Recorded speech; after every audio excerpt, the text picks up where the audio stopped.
Tim Ferriss once said, "Focus on being productive instead of busy." The distinction between the two is being busy just means you're doing work and you're not necessarily thinking about that work, you're just putting your head down and crunching numbers and doing things, but you're not necessarily being efficient at all. Being productive, on the other hand, means you're rapidly getting rid of tasks and completing things efficiently. So, we mathematicians, we are fundamentally lazy people in the sense that we'd rather be productive. We don't want to use long computation heavy ways to solve problems. We want to get things done efficiently. We want to be productive. So in problems that we don't know how to find light computation ways to solve them, we want to find faster ways to do them. So for example, this integral right here, the integral from -5 to 3 of -3x squared minus 6x plus 45 dx, usually you'd solve this by using the reverse power rule and then computing the antiderivative, valuing the bounds and stuff. But that would take a long time. I mean, it's doable, but it's boring. So we'd rather want a way better way to do this, wouldn't we? So if we're going to try to find some computation light way to solve integrals such as that one, we're going to need some insight and a guiding plan to try to look for a potential shortcut. Let's start by trying to consider a familiar case. Consider the area bounded by the parabola and the x-axis to the right. So let's see, what would happen if we drew a rectangle around the parabola and a triangle inside the parabola? Basically like this. So as you can see, we have a rectangle on the outside and a blue triangle on the inside. So it's pretty clear that the area of the parabola is more than that of the triangle and less than that of the rectangle. So the area of the rectangle is base times height, where that's the base and that's the height. And similarly, the area of the triangle is base times height divided by 2. These are just formulas that we learned in elementary school, quite straightforward. So if we were to compare the areas of the triangle and rectangle, we see that both of their areas are proportional to their base times height. This means their areas can be written in the form k times bh, where k is some constant. For the triangle, k equals 1/2, as its area is half times base times height. For the rectangle, k equals 1, as its area is just base times height. So this might make us ask, if the triangle's area is proportional to base times height and so is the area of the rectangle, maybe the area under the parabola also is proportional to base times height. However, we would want to confirm this prediction is true or not, and to truly solve our problem on integration, we'd want to find some value of k for the parabola. So let's start trying to answer those two questions. So let's consider a more general case than that of a simple parabola. We can consider more general cases because our prior reasoning with a quadratic works with higher degrees of polynomials as well. So let's define the area that we're going to be trying to find as the following integral. Now, I know I did say at the beginning of the video that we will not be using integration to find area and volume. However, the formulas that we get through the process of this video will allow us to skip doing integration. However, the integration will still be necessary in the proof of these formulas.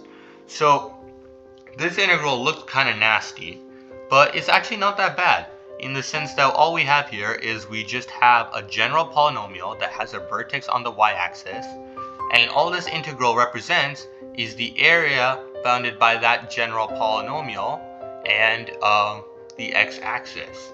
In particular, the bounds of this integrand, which look kind of nasty with k over a to the 1 over n power, that's just the roots of this general polynomial with a vertex on the y-axis. And that type of polynomial is represented in the integrand as k minus 8 times x to the n. So we have chosen this form because it's easier to evaluate this integral than a completely general one. However, if we still change the values of k, a, and n, we would end up translating and stretching and squishing the polynomial, but the area will still remain the same, so this integral is somewhat general. So let me describe in a little bit more detail what do I mean by that form being completely general. So consider the graph of a polynomial in the form k minus a times x to the n, just like I've graphed here in Desmos. So here I've just set k, a, and n to be arbitrary constants. Here I have k equals 4.5, a equals negative 2.2, and n equals 4. So you can see by changing the values of k, a, and n, I can significantly alter the way this polynomial's graph looks.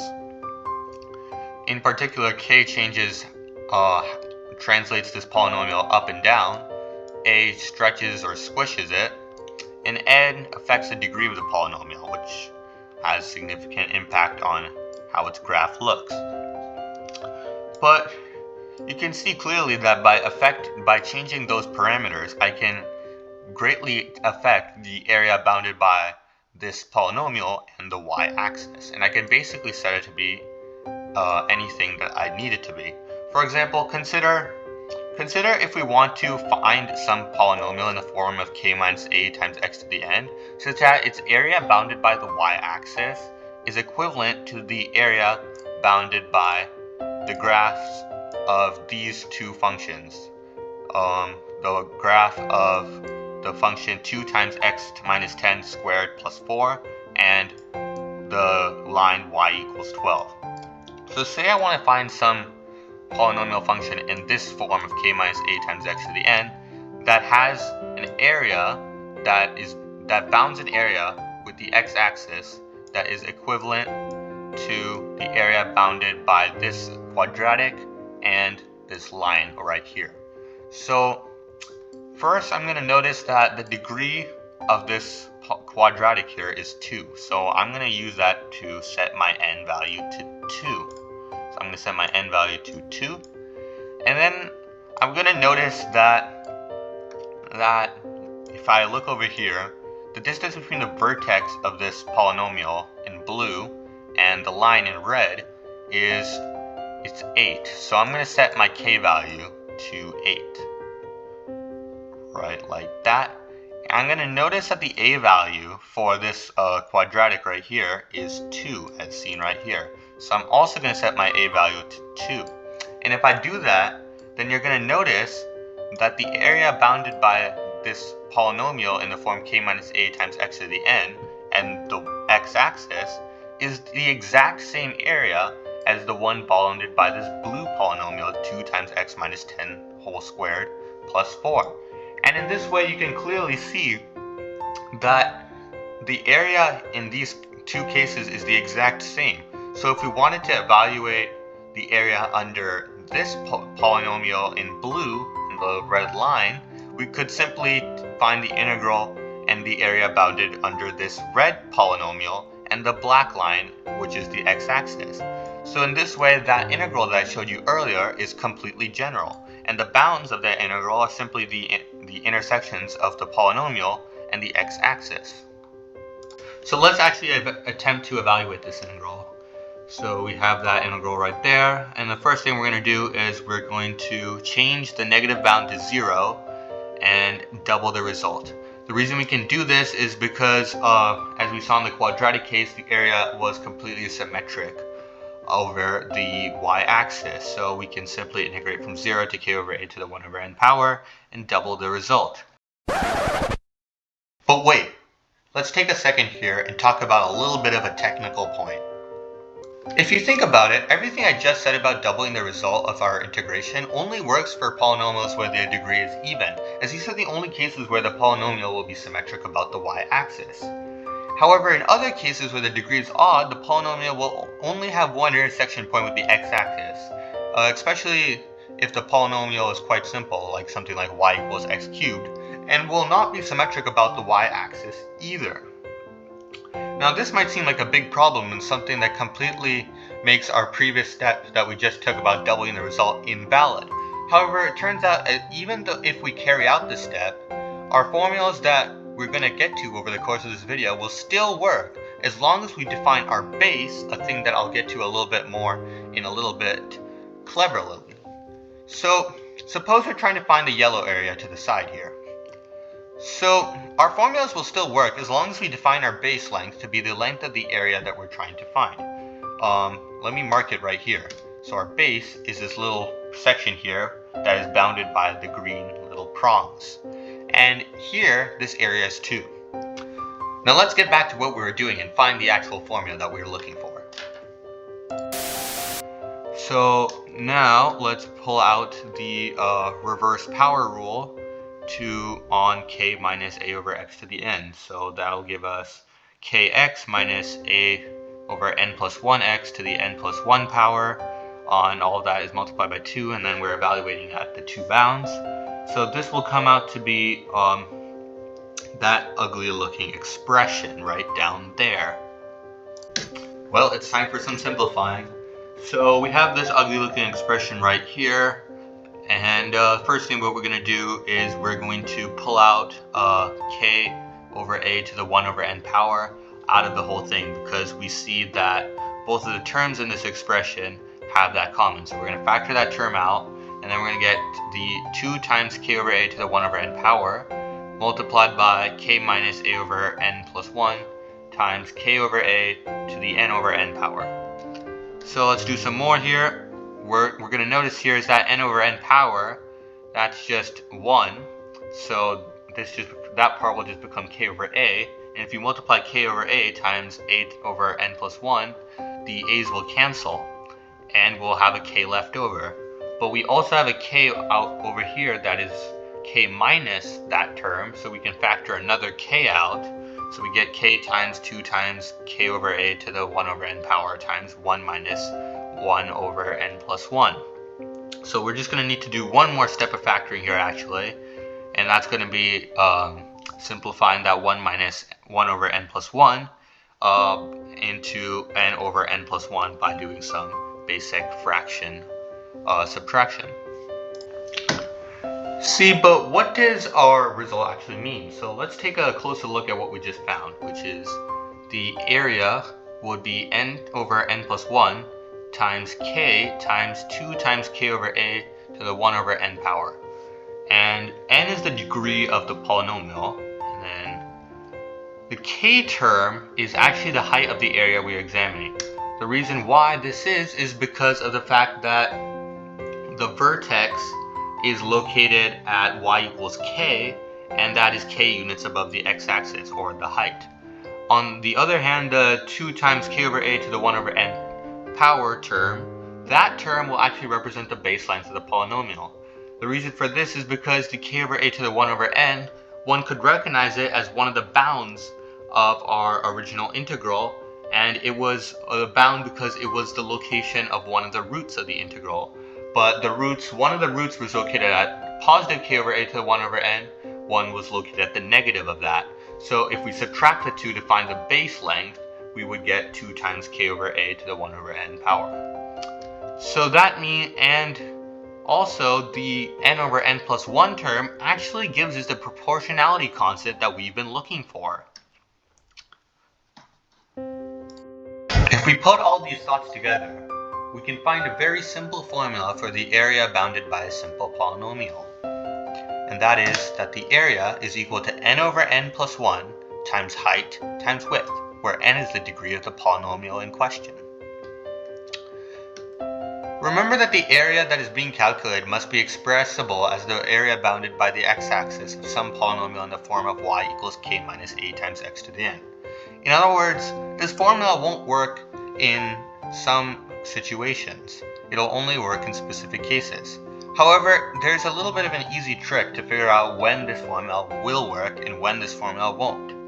In general, this formula will work whenever the polynomial in question has only one point with a derivative of 0, and that the area that is being bounded is bounded by a horizontal line in addition to a polynomial.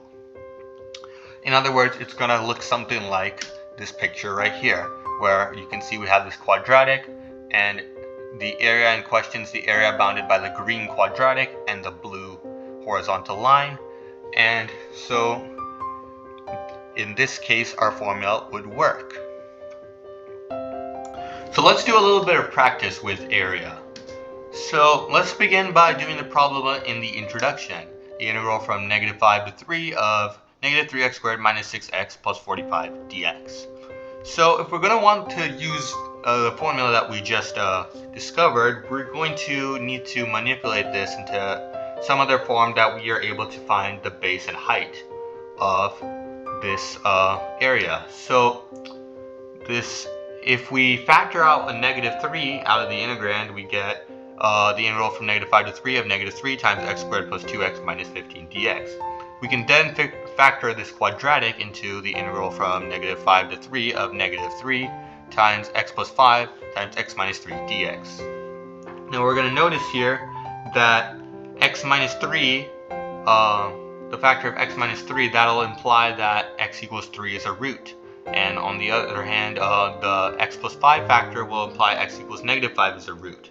In other words, the bounds of this integrand are actually roots of the bounds of this integral are actually roots of this integrand. So that means our formula will definitely come in handy. So the vertex will be located at the x coordinate that's in the middle of the two roots.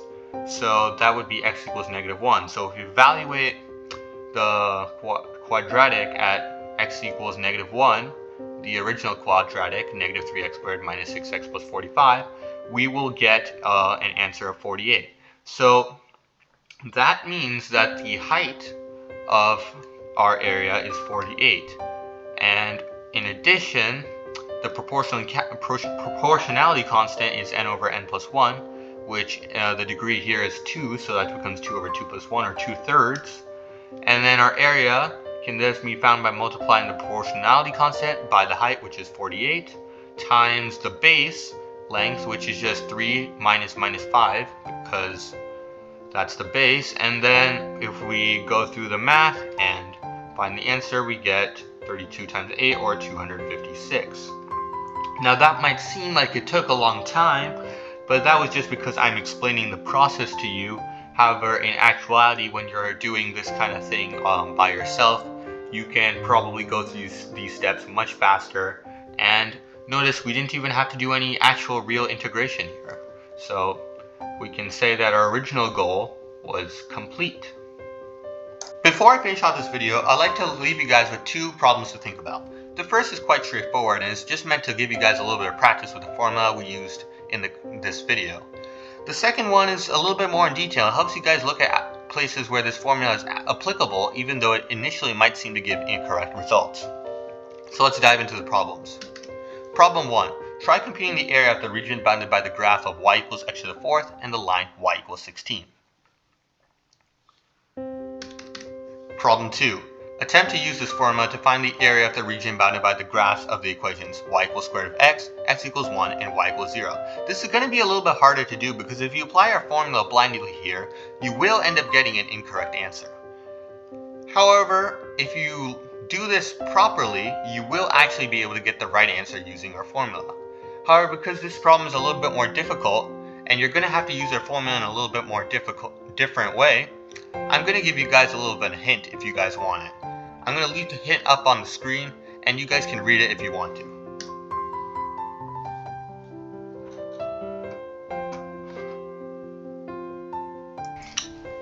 I'll be sure to post the answers to both of these problems in the description of the video. Overall, thanks for watching this video, everyone, and I hope to see you guys next time when we tackle some new interesting math.